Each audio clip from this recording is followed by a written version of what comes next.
Meus caros amigos e amigas, é uma alegria nós estarmos aqui para nós fazermos um aprofundamento bíblico. Eu gostaria de lembrar que no ano passado, 2020, nós fizemos um aprofundamento bíblico sobre o Pentateuco, os 5 primeiros livros da Bíblia: Êxodo, Gênesis, Êxodo, Número, Levítico e Deuteronômio. E eu publiquei um livro, dentro do curso bíblico, o volume 1 do livro, exatamente sobre o Pentateuco. E ali colocamos também uma introdução, sobre a Bíblia, como é que a gente deve ler a Bíblia, como é que a Bíblia foi escrita, os gêneros literários e etc. Bem, gostaríamos de fazer agora um segundo aprofundamento agora sobre os livros históricos. Inclusive, é um segundo livro que nós escrevemos, da sequência do curso bíblico. Então, convido você para nós rezarmos, pedindo a Deus a sua graça, a sua bênção, a luz do Divino Espírito Santo para essa nossa caminhada. Em nome do Pai, e do Filho, e do Espírito Santo. Amém.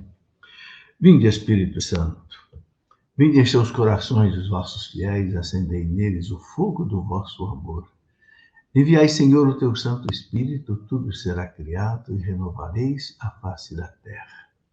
Ó Deus, que instruíste os corações dos vossos fiéis com a luz do Espírito Santo, fazei que apreciemos retamente todas as coisas segundo o mesmo Espírito e gozemos sempre da sua consolação, por Cristo nosso Senhor. Amém. E que a Virgem Maria, meus irmãos, nos acompanhe nesse aprofundamento. Ave Maria, cheia de graça, o Senhor é convosco. Bendita sois vós entre as mulheres, e bendito é o fruto do vosso ventre, Jesus.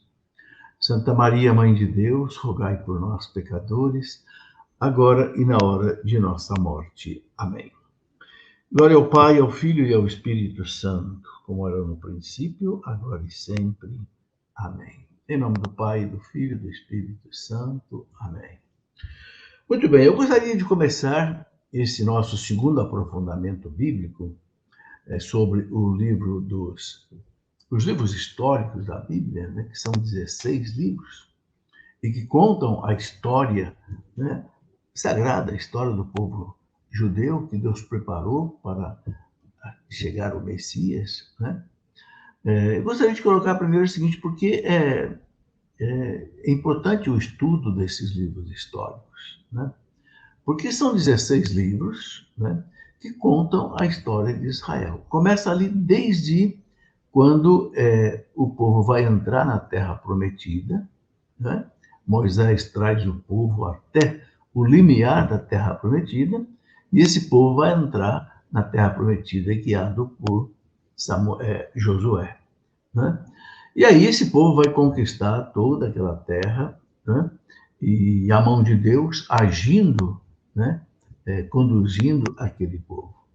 Então, esses 16 livros de Juízes, depois temos os 2 livros dos reis, depois temos os 2 livros também de Samuel, os 2 livros das crônicas, temos os 2 livros de Macabeus, e temos também aqueles livros assim que serviam para fortalecer a fé do povo, como o livro de Ruth, o livro de Tobias, o livro de Judite, o livro de Esther, o próprio livro de Esdras, Neemias, depois do exílio. Então, esses livros, eles contam essa história toda de Israel, por bastante tempo. Então, nós precisamos conhecer essa história. Como é que Deus conduziu esse povo? Esse povo chega na Terra Prometida, atravessa o Rio Jordão com Josué, aí o belíssimo livro de Josué.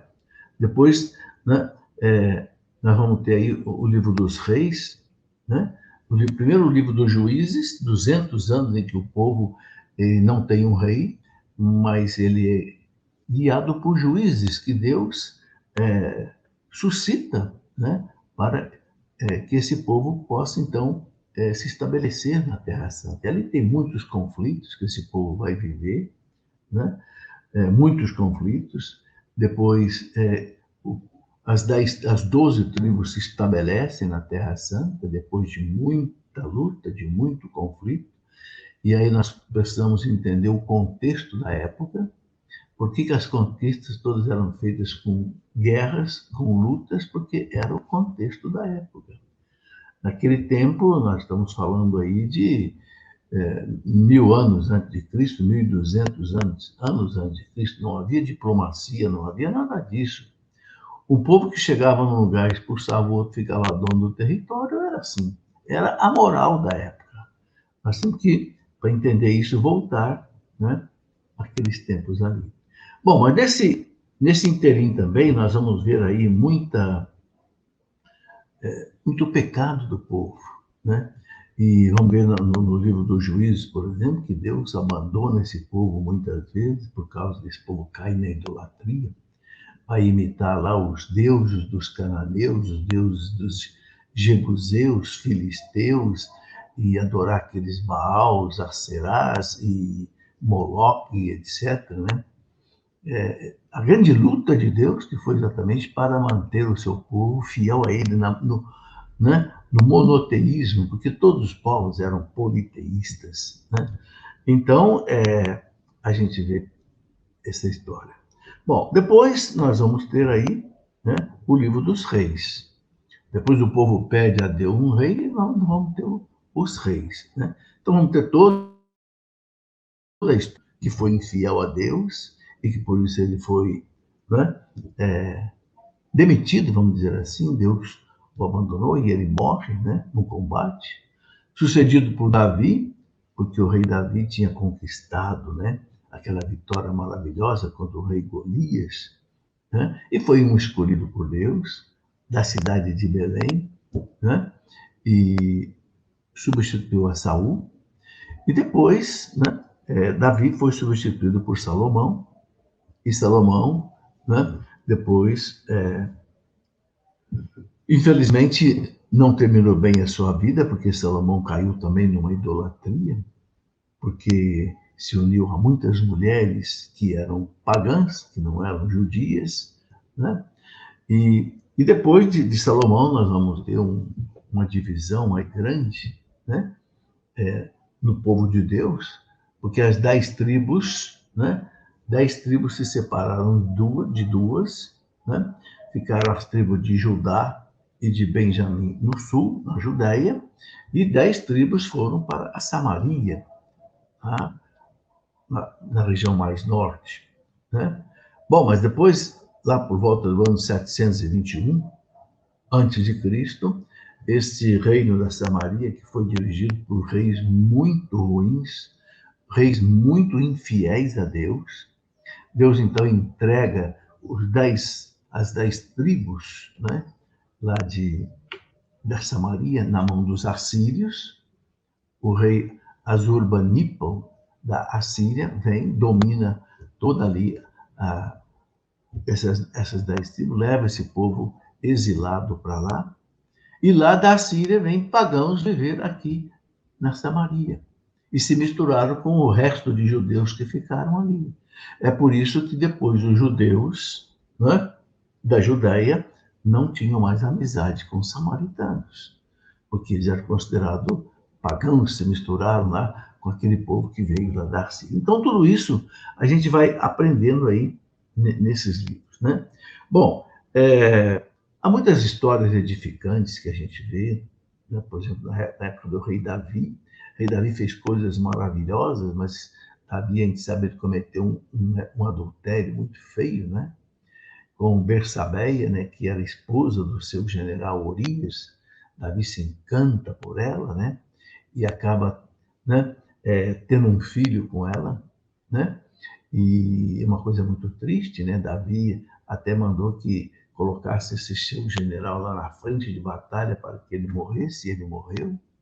Depois tem aquele episódio maravilhoso do profeta Natan, que vai cobrar de Davi esse pecado, né? Davi se arrepende, e inclusive escreveu aquele Salmo 50, o Salmo Miserere, né? O Salmo de arrependimento, né? O Salmo muito bonito da Bíblia de arrependimento, porque Davi se reconciliou. Bom, mas Deus cobra de Davi o pecado dele. O filho que Davi tem com Bersabeia morre. Mas depois, Davi vai ter um outro filho, que é exatamente Salomão. E Salomão é que vai governar o povo 40 anos, como também Davi governou 40 anos, né? E só que, como eu já disse, Salomão cometeu também um pecado de adultério, de idolatria, né? E depois dele é que as tribos se dividiram. Ele tinha um filho chamado Roboão, que deveria ser o herdeiro de todo o trono, né? Mas infelizmente se dividiram, né? 10 tribos ficaram na Samaria e 2 tribos ficaram na Judéia. As tribos de Samaria ficaram sendo chamadas de Israel, porque era a maioria, 10 tribos, então ali Israel. Mas todos os reis de Israel foram reis maus. E ali nós vamos ver, por exemplo, todo o episódio, né, de Elias, que enfrenta o terrível rei Acás, né, que queria tomar lá, vinha, por exemplo, de Nabote, e Nabote não quis entregar, porque era herança de seus pais, então a esposa de, né, do rei Acás, né, que convence o rei a fazer morrer Nabote, e arma toda uma trama, né, e faz morrer Nabote para ficar com a vinha dele. E então entra o profeta Elias aí, denunciando todos esses erros. O profeta Elias vai enfrentar 400 falsos profetas ali do reino do norte de Baal e vence aqueles profetas naquele episódio dramático que a gente viu, né? Bom, então é importante estudar esses livros históricos, né? Porque tem muita coisa que a gente reflete, tem muitos fatos muito interessantes, muitas orações bonitas. Por exemplo, Salomão, quando ele é, né, vai assumir o governo de Israel, ainda adolescente, jovem, 14, 15 anos, faz aquela oração belíssima. Ele não pede a Deus nem dinheiro, nem vitória sobre seus inimigos, nem riqueza. E Deus fica tão satisfeito que fala para Salomão: olha, então eu vou te dar uma coisa, você vai ser o homem mais sábio do mundo. E se tornou mesmo, né?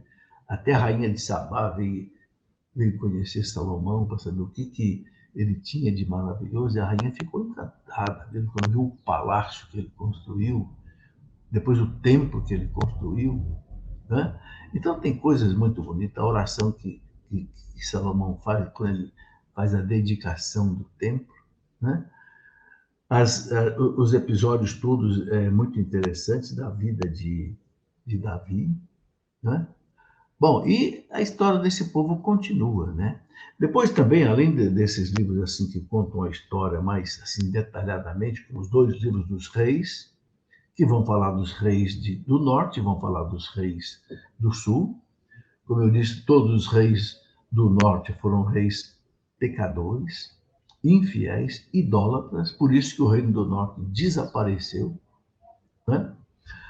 E ficou o reino de Judá, de onde vai nascer o Salvador, né? O profeta Natan tinha feito uma profecia, que está lá no segundo livro de Samuel, né, capítulo 7, no versículo 12, em que Natan diz para Davi que o Salvador, o Messias, virá da tribo dele, da tribo de Judá.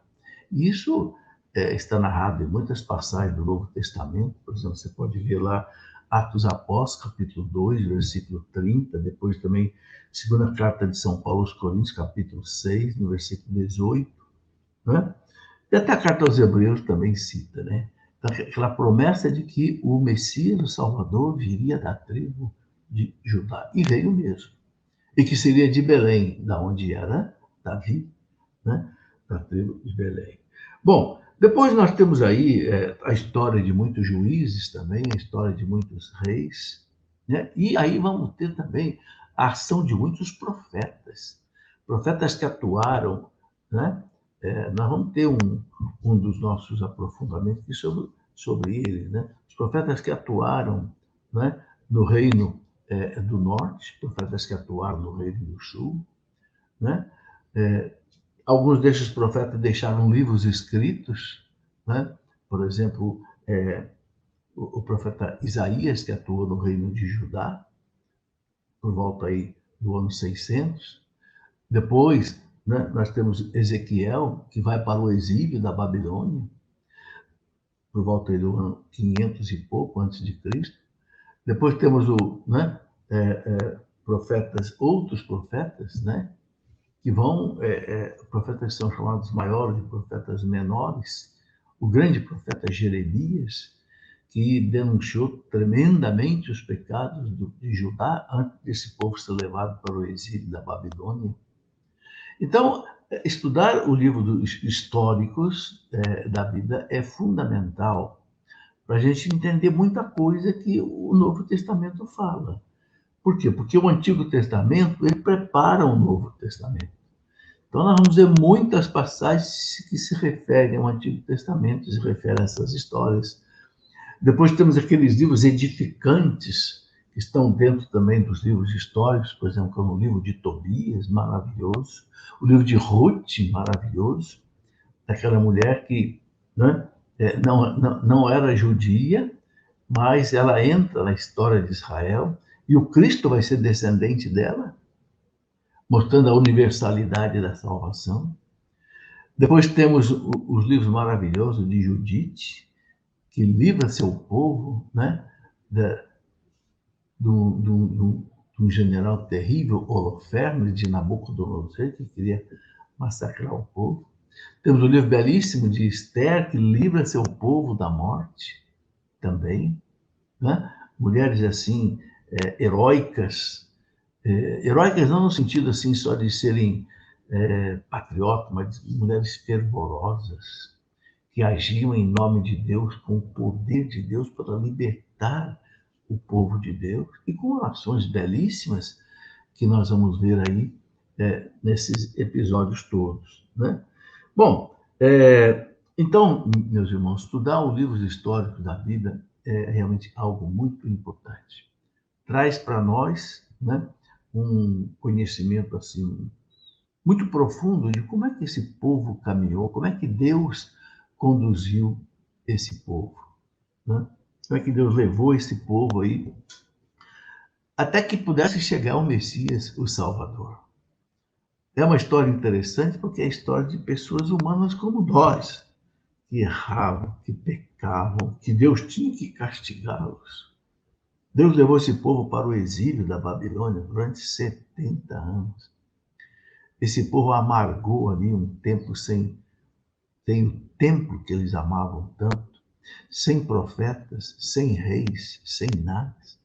Mas, bom, na verdade, havia profetas ali também com ele. O profeta Ezequiel foi para o exílio. E o profeta anima esse povo para que não caia na idolatria dos babilônios, mantenha a aliança com Javé e um dia possa voltar à Terra Santa como voltaram. Né? Depois voltaram com Neemias e com Esdras, né? O sacerdote Esdras e o governador de Neemias, que voltam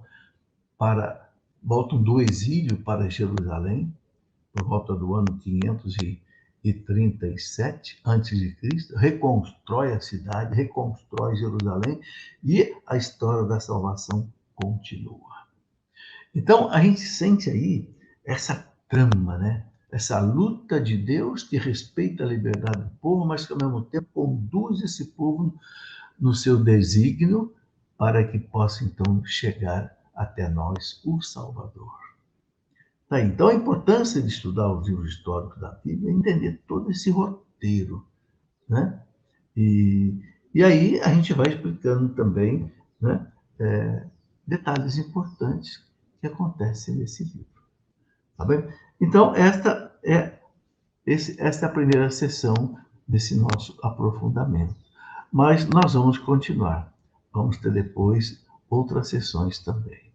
Por ora, um grande abraço. Fiquem com Deus.